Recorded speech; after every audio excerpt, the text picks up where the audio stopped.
I stepped off the Greyhound bus, my legs stiff from the long ride. Cedar Falls, Montana looked exactly like I'd pictured it. A single main street lined with weathered buildings that had seen better days, surrounded by rolling hills and mountains in the distance. The bus wheezed behind me as I grabbed my duffel bag from the luggage compartment. "You said you're headed to the Lee place?" the bus driver asked, coming up beside me. "Yeah, that's right," I said, slinging my bag over my shoulder. "Do you know how to get there?" The driver, Richard Evans according to his name tag, nodded and pointed down the street. "See that general store with the green awning? Wait there. Grayson usually comes into town around noon to pick up supplies. He can give you a ride out." I thanked him and walked toward the store, taking in the quiet town. A few locals glanced my way. A city boy was probably easy to spot. The general store had a wooden bench out front where I dropped my bag and sat down to wait. 30 minutes passed slowly. I scrolled through my phone, but the reception was spotty at best. Just as I was considering asking someone inside the store for more specific directions, a rusty pickup truck pulled up to the curb. The man behind the wheel looked to be in his 60s, with deep lines etched into his face and calloused hands gripping the steering wheel. He stared at me through the passenger window, eyes narrowed. "You Mickey?" he called out, not bothering to get out of the truck.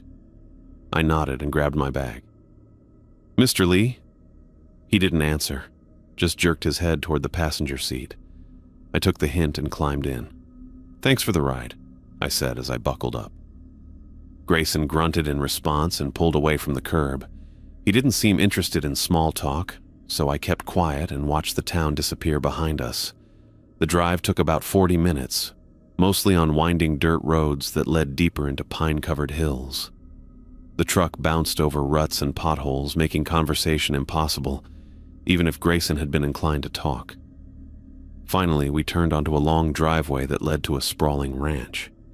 The main house was a 2-story structure that had clearly been standing for decades, with a large barn about 100 yards away and various outbuildings scattered across the property. "This is it," Grayson said, pulling up in front of the house. It was the first thing he'd said since picking me up. I climbed out of the truck, taking in my surroundings. The place felt isolated, cut off from the world by the surrounding hills. No neighbors in sight, just wilderness stretching out in all directions. "I'll show you where you'll be staying," Grayson said, leading me around the main house to a small cabin tucked behind it. The cabin was basic but livable. A single room with a bed, small kitchenette, bathroom, and a desk by the window. Grayson stood in the doorway while I set my bag down on the bed. "Job's simple enough," he said. "Maintain the fences, feed the chickens, collect eggs, keep an eye on things. I've got business in town most days, so you'll be here alone." "Sounds straightforward," I said. Grayson reached into his pocket and pulled out a folded piece of paper. "There are rules," he said, handing it to me. "Follow them exactly." I unfolded the paper and read the list. 1. Do not approach the barn after sunset. 2. Collect eggs daily and smash any extras beyond 12. 3. Never touch the scarecrow in the north field. 4. If you see a dog, go inside immediately. There is no dog on this property. 5. Stay away from the south fence completely. I looked up from the paper, confused. Smash extra eggs? And what do you mean, there's no dog? Grayson's expression didn't change. Just what it says. Follow the rules, all of them, without exception. Break any of them and you're fired on the spot. No second chances. I wanted to ask more questions. The rules seemed bizarre, but something in Grayson's stern expression made me hold my tongue. Maybe this was some kind of test for new employees, or maybe he was just eccentric. Either way, the job paid well, and I only needed to stick it out for a few weeks. "I understand," I said, folding the paper and putting it in my pocket. "I'll follow the rules." Grayson nodded, seemingly satisfied with my response. "Good. I'll be back to check on you in a few days. There's food in the fridge and more in the pantry." As he turned to leave, I considered asking him to explain the strange rules, but decided against it. If this was how he wanted to run his ranch, I could play along. The rules were odd, but following them seemed easy enough. I'd comply without further questions and collect my paycheck at the end. I woke up to a rooster crowing somewhere outside my cabin. The sound pulled me from a deep sleep, and for a moment, I forgot where I was. Then it all came back. The bus ride to Cedar Falls, meeting the stern-faced Grayson Lee and those 5 strange rules he'd given me. I sat up in bed, rubbing my eyes. The morning light streamed through the cabin's small window. I'd slept with Grayson's list of rules on the nightstand beside me, as if keeping them close might help me remember them better. After a quick breakfast from the supplies in the cabin, I decided to explore the property. Grayson had mentioned my duties included feeding chickens and collecting eggs, so finding the chicken coop seemed like a good place to start. The morning air felt crisp as I stepped outside. The main house stood quiet, with no sign of Grayson. I walked around the property, taking in my surroundings in the daylight. Behind the house, I found what I was looking for. A modest chicken coop with a small fenced yard where several hens pecked at the ground.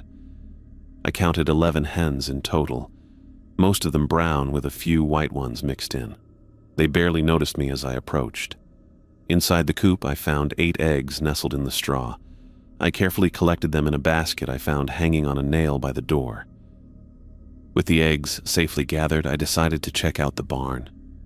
It stood about 100 yards from the main house, a large, weathered structure with peeling red paint. In the daylight, it looked ordinary enough, just an old barn on a Montana ranch. I pushed open one of the big doors and peered inside. Farm equipment lined one wall, tools I couldn't name but recognized as agricultural implements. A tractor sat in one corner, covered in dust. Stalls lined the other side, though they appeared empty. Nothing seemed out of the ordinary, yet I remembered Grayson's first rule: no approaching the barn after sunset. I wondered what changed after dark. I closed the barn door and continued my exploration. As I walked toward the north side of the property, I spotted it. The scarecrow Grayson had mentioned in Rule 3. It stood in the middle of an empty field, arms outstretched on its wooden cross. Even from a distance, something about it made me uneasy. Its burlap head tilted at an angle that seemed unnatural, as if it were watching me. The worn flannel shirt and tattered jeans hanging from its frame fluttered slightly in the breeze. I remembered Grayson's warning not to touch it and kept my distance, making a mental note to give it a wide berth during my stay.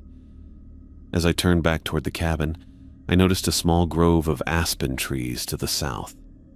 Through their slender trunks, I caught a glimpse of what had to be the south fence, the one Grayson had specifically told me to avoid completely.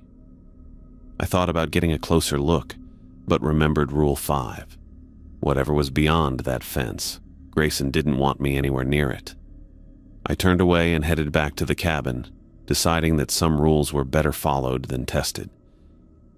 I spent the rest of the day organizing my small living space and familiarizing myself with the property. As the sun began to set, I made sure to be safely inside the cabin, remembering the first rule about the barn. Night fell, and I tried to sleep. Around midnight, I woke to sounds coming from the direction of the barn. At first, I thought I might be dreaming, but as I became more alert, the noises grew clearer, a deep, resonant lowing that didn't sound like any cattle I'd ever heard. It was more like screaming, human-like, but not quite. The sound made the hair on my arms stand up. I sat up in bed, listening. The noise came again, a long, drawn-out moan that rose to something like a scream before fading. I thought about going to check it out, but remembered Grayson's warning. The first rule suddenly made a lot more sense. Whatever was making those sounds, I didn't want to see it. I barely slept that night. The strange noises continued off and on until dawn, when they finally stopped. I got up feeling groggy and on edge. Later that day, Grayson showed up in his truck. He looked me over with those suspicious eyes of his. "Everything going all right?" he asked, his voice gruff. "Yeah, mostly," I said. "But there were some strange noises coming from the barn last night." Grayson's expression darkened. "That's why I gave you the rules," he said. "Remember the first one? No approaching the barn after sunset," I recited. "That's right," he nodded. "And you'd do well to keep following it." He didn't offer any explanation about what might be causing the sounds, and I didn't push for one. Something in his tone told me not to ask. After checking that I had everything I needed, he left again, driving back down the dirt road toward town. The next 2 days passed without incident. I fed the chickens, collected eggs, usually 8 or 9 each day, and kept well away from both the scarecrow and the south fence. At night, the noises from the barn continued, but I stayed in my cabin, trying to block them out. On the 4th day, I went to collect eggs, as usual. When I reached into the nesting boxes, I was surprised to find more eggs than normal. I counted them twice to be sure, 15 in total. According to Grayson's second rule, I was supposed to destroy any eggs beyond 12, which meant I needed to get rid of 3. I took all the eggs outside. Setting aside 12 in my basket, I held one of the extras in my hand, feeling its weight. It seemed heavier than it should be. Following Grayson's instructions, I smashed it against the coop's outer wall. Instead of yellow yolk and clear whites, a black substance oozed out. It seemed to move on its own, writhing like it was alive. I dropped the shell in shock and stepped back. The black stuff seeped into the dirt and disappeared, as if the ground had absorbed it. With growing unease, I broke the other 2 extra eggs. The same thing happened. Black moving substance instead of normal egg contents, quickly dissolving into the ground and vanishing. I stood there, staring at where the black stuff had disappeared, trying to make sense of what I'd just seen. I spent the next morning trying to make sense of what I'd seen when I broke those eggs. The black stuff had to be some kind of mold or bacteria. Maybe a chicken disease I'd never heard of. I'd grown up in Chicago after all. What did I know about raising chickens? There had to be a logical explanation. I scrubbed my hands repeatedly in the cabin's small bathroom sink, even though I hadn't actually touched any of the black substance. Something about watching it seep into the ground made my skin crawl. I made a mental note to ask Grayson about it when he came back, though I wasn't sure he'd give me a straight answer. That night, the barn noises started up again. I tried to convince myself it was just the wind, or maybe some local wildlife that had found its way inside. But deep down, I knew better. The sounds weren't like anything I'd heard before. Low, guttural moans that sometimes rose to something close to screams. Not animal screams either. They sounded almost human. I pulled the thin blanket over my head and tried to sleep. It didn't work. The next day passed uneventfully. I collected 9 eggs, all normal looking, and fed the chickens. I walked the property line but stayed well away from both the Northfield scarecrow and the south fence. The barn looked completely ordinary in daylight, making the night sounds seem even more bizarre. Night fell, and with it came the noises again. This time they were louder, more insistent. I could hear what sounded like heavy objects being dragged across the floor, followed by that same terrible moaning. Around midnight, I heard something new. Footsteps on the barn roof. Heavy ones, like something big was up there, pacing back and forth. I got up and looked out the window but couldn't see anything in the darkness. The footsteps continued for nearly an hour before stopping abruptly. The next night was the same, and the night after that. Each time the noises seemed to get louder, more deliberate. I started sleeping with a pillow over my head, which helped a little but not enough. By the 6th day, I was exhausted from lack of sleep. On the morning of the 7th day, I noticed a section of fence near the main house needed repair. A few posts had come loose, probably from wind. I found some tools in a shed and set to work, grateful for the distraction. I was hammering a post back into place when I saw movement from the corner of my eye. A German shepherd trotted around the side of the main house, looking at me with friendly interest. Its tongue lolled out as it approached, tail wagging. My first instinct was to reach out and pet it. I'd always liked dogs, and this one seemed friendly enough. I even started to extend my hand. Then I remembered Grayson's fourth rule: go inside immediately if I saw a dog, because there was no dog on the property. I froze, my hand still partially outstretched. The dog tilted its head, looking at me with what seemed like confusion. It took another step toward me, still wagging its tail. I backed away slowly, not taking my eyes off it. The dog whined softly, as if hurt by my rejection. I kept backing up until I reached the path to my cabin, then turned and walked quickly toward it. I could hear the dog's paws on the dirt behind me, following at a distance. When I reached the cabin, I went inside and shut the door firmly behind me. Through the window, I saw the dog sitting about 20 feet away, watching the cabin. It whined again, scratching at the ground with one paw. For about 10 minutes, it just sat there, occasionally whimpering. I almost started to doubt myself. Maybe Grayson had gotten a dog recently and forgotten to tell me. Maybe the rule was outdated. Then everything changed. The dog stood up and began circling the cabin, its movements becoming more agitated. The friendly demeanor vanished as it started growling, a deep rumbling sound that seemed too big to come from its chest. It approached the door and began scratching at it, leaving deep gouges in the wood that no normal dog could make. I backed away from the door, my heart pounding. The scratching continued, moving from the door to the windows. I could see its face pressed against the glass, mouth open in what looked like a snarl. That's when I noticed its teeth. They weren't normal dog teeth. They were too numerous, too sharp, arranged in multiple rows like a shark's mouth. And its eyes had changed too, glowing yellow in the fading daylight. I pulled the curtains shut and retreated to the far corner of the cabin. The creature, I couldn't think of it as a dog anymore, circled the cabin for hours, sometimes scratching at the walls, sometimes just growling. The sounds it made grew less and less dog-like as darkness fell completely. I sat on my bed, back against the wall, listening to it circle and scratch and growl. I didn't dare try to sleep, or even move much.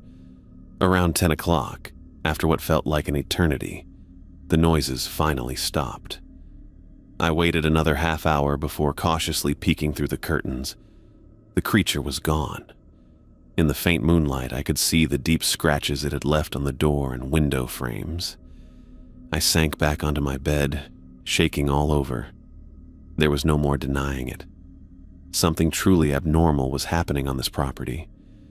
The strange eggs, the nightly barn noises, and now this thing pretending to be a dog. Grayson's rules weren't eccentric or paranoid. They were warnings. The morning after the dog thing incident, I felt the need to check the damage in daylight.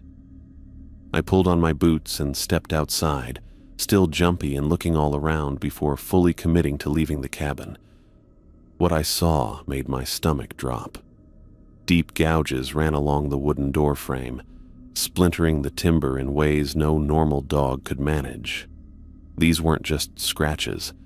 They looked like someone had taken a set of metal claws to the wood. 4 parallel lines, deep enough that I could fit my finger into the grooves. I walked around the cabin's perimeter, finding more marks on each window frame. The creature had systematically attacked every possible entrance. At the back of the cabin, I noticed something else in the dirt. Tracks. Not paw prints like I expected, but something that looked reptilian, with 3 long toes ending in what must have been claws. They reminded me of the dinosaur footprints I'd seen in museums, only smaller. I crouched down to examine them more closely. The tracks seemed to change as they circled the cabin, starting dog-like near the front door, but becoming these 3-toed marks around back. Whatever had visited wasn't just pretending to be a dog. It was physically transforming as it moved. I went back inside and tried to calm myself with coffee, but my hands shook as I poured water into the pot. The isolation of the ranch suddenly felt oppressive rather than peaceful. I kept glancing out the windows, expecting to see yellow eyes staring back at me. The sound of tires on the dirt road came as a relief. I recognized the rattle of Grayson's old pickup and hurried outside, eager for human contact after the previous night's terror. Grayson parked and climbed out, carrying a box of supplies. He took one look at my face and stopped. "You look like you've seen something," he said, his weathered face showing the first hint of concern I'd seen from him. "I did." I gestured toward the cabin. Something came. It looked like a German shepherd at first, but it wasn't a dog. Grayson set down his box and walked over to examine the claw marks on the doorframe. He ran his fingers along the gouges, nodding to himself. "You followed the rule? Went inside right away?" "Yes, as soon as I remembered."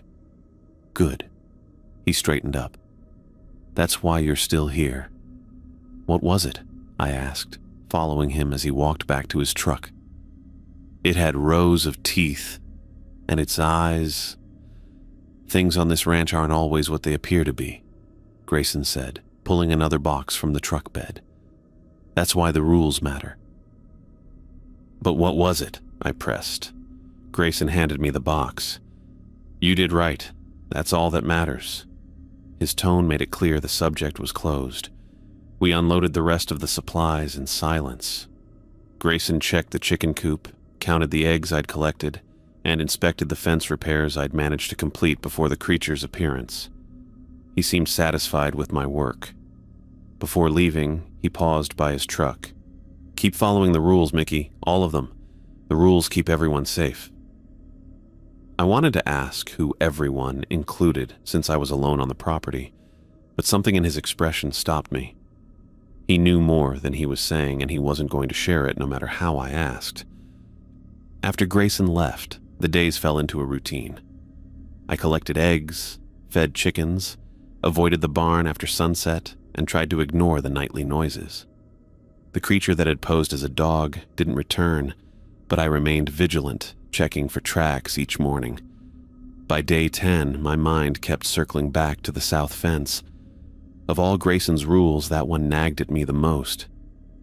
Don't approach the barn after sunset. I understood that now, given the noises. Don't touch the scarecrow. It was creepy enough that I had no desire to get closer. Destroy extra eggs. After seeing the black substance, I followed that rule religiously. Go inside if you see a dog. That rule had saved my life. But the south fence.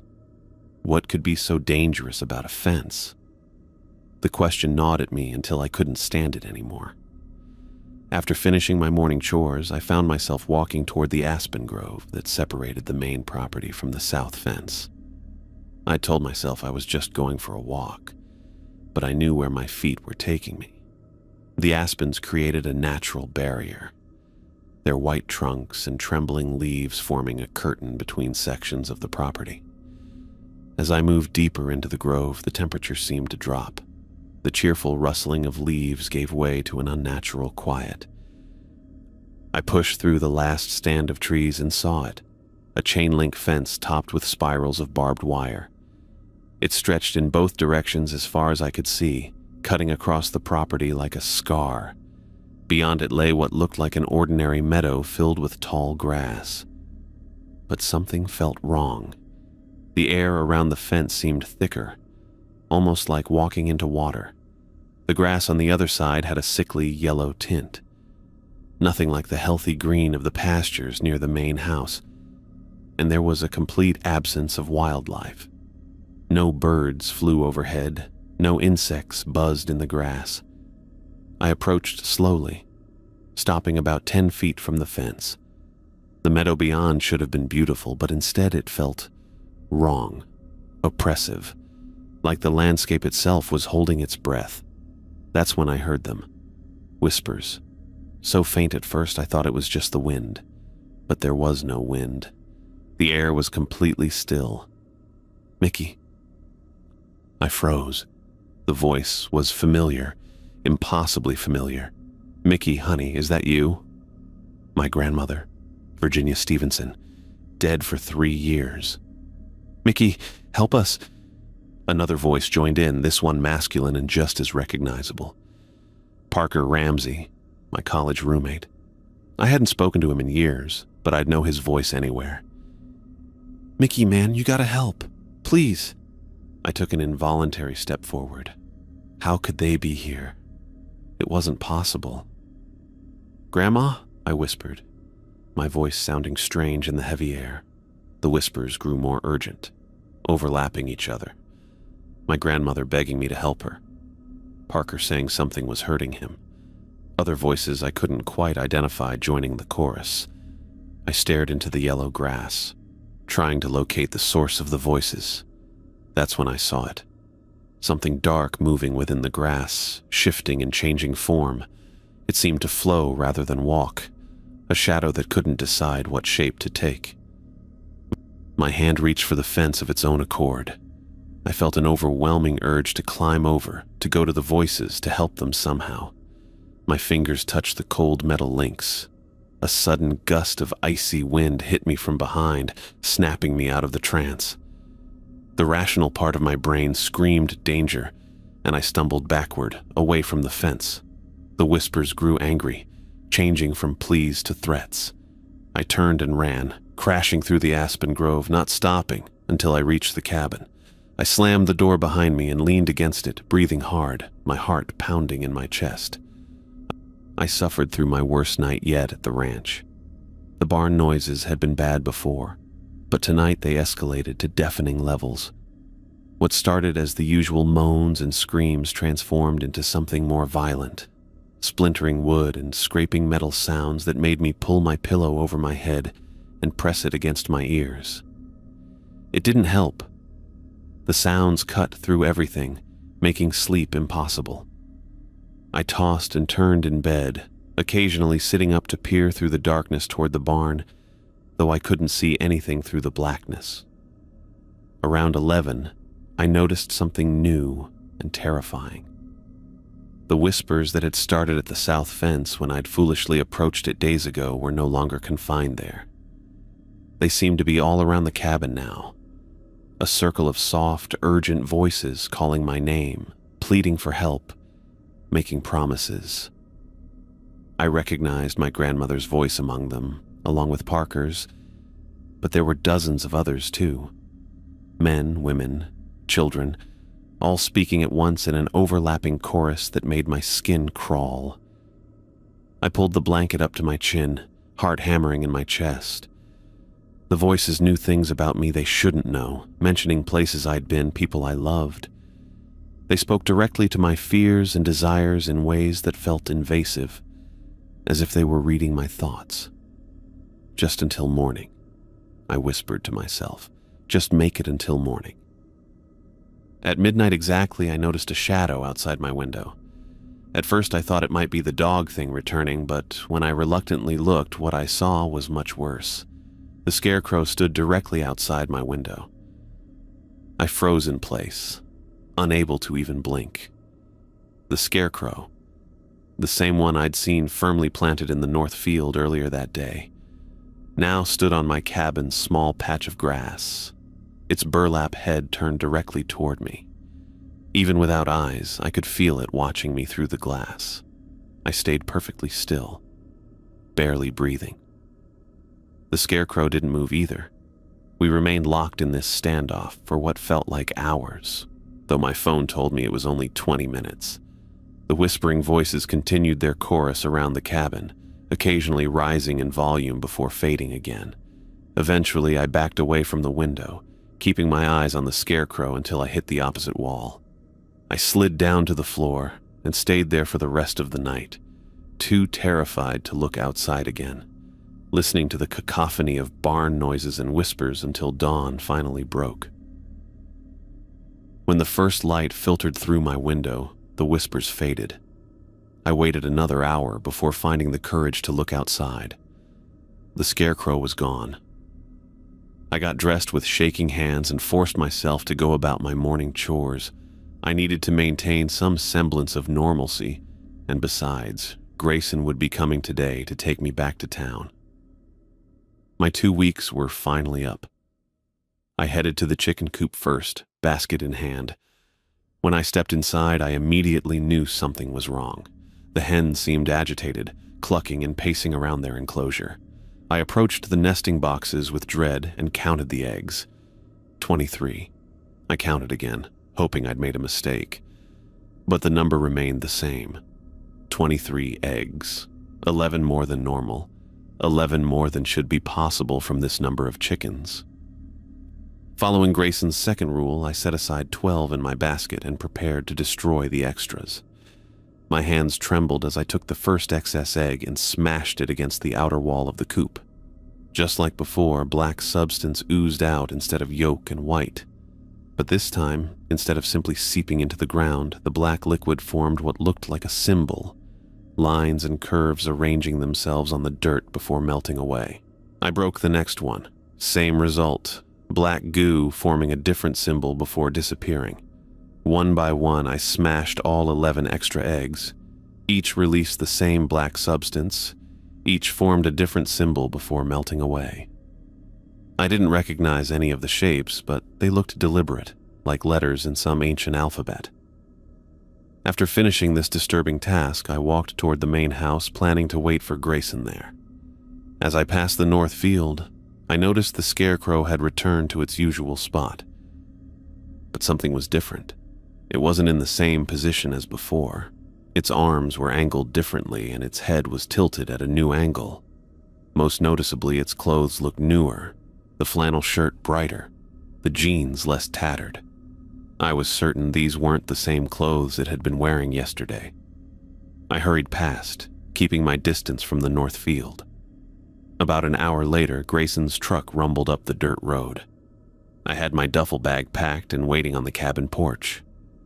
"All set?" he asked as he got out of the truck. I nodded, eager to leave this place behind. "How were the last few days?" He looked at me with that same penetrating stare.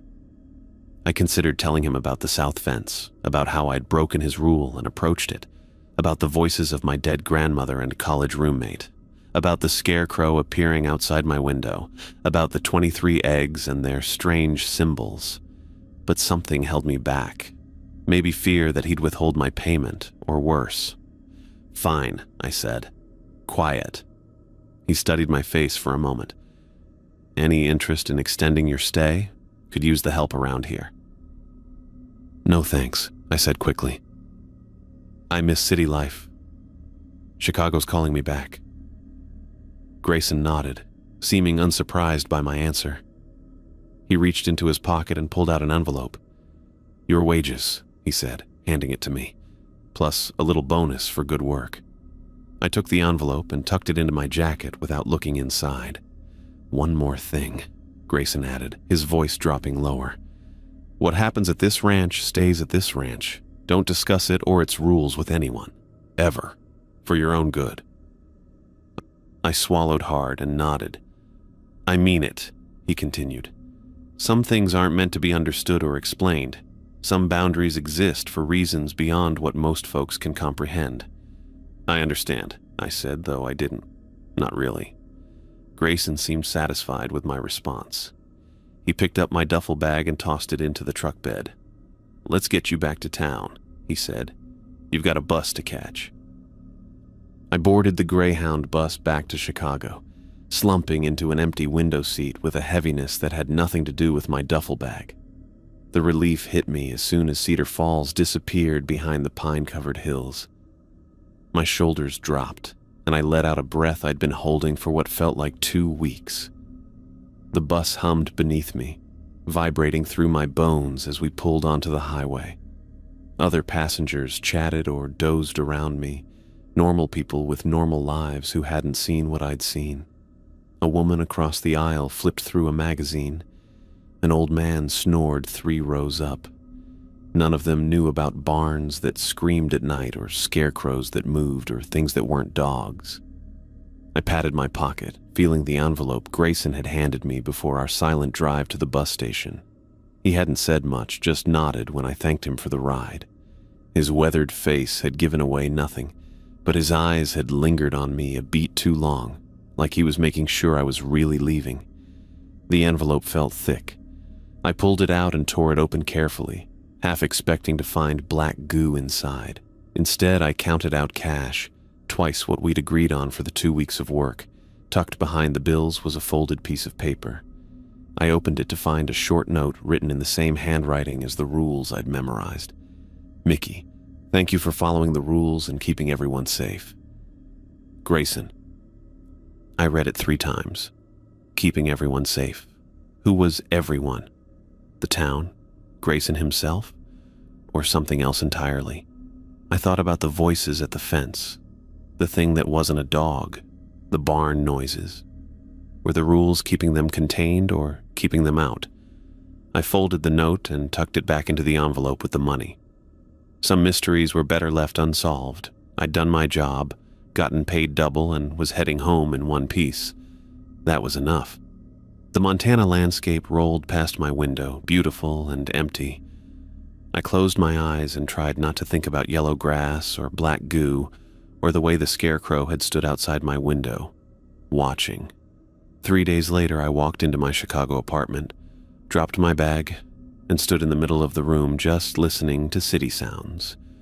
Traffic honking, neighbors arguing, a siren wailing in the distance. Normal sounds, human sounds. I'd never appreciated them before. I went back to temping the following week, but I added a new rule to my job search. Nothing rural, nothing isolated. I turned down a weekend gig at a farm outside the city limits, even though it paid well. The account manager seemed surprised when I said no to easy money. Not your thing? She'd asked. Something like that, I'd answered. I never told anyone about Cedar Falls. Not my friends, not my family, not the therapist I started seeing for my sudden insomnia. What would I even say? I followed rules about eggs and scarecrows and things that weren't dogs. They'd think I was crazy. Maybe I was. Sometimes at night I'd wake up in a cold sweat, thinking I heard the low moaning from the barn or whispers calling my name. I'd sit up in bed, heart pounding, before realizing I was in Chicago, in my apartment, with neighbors on all sides and streetlights shining through my blinds.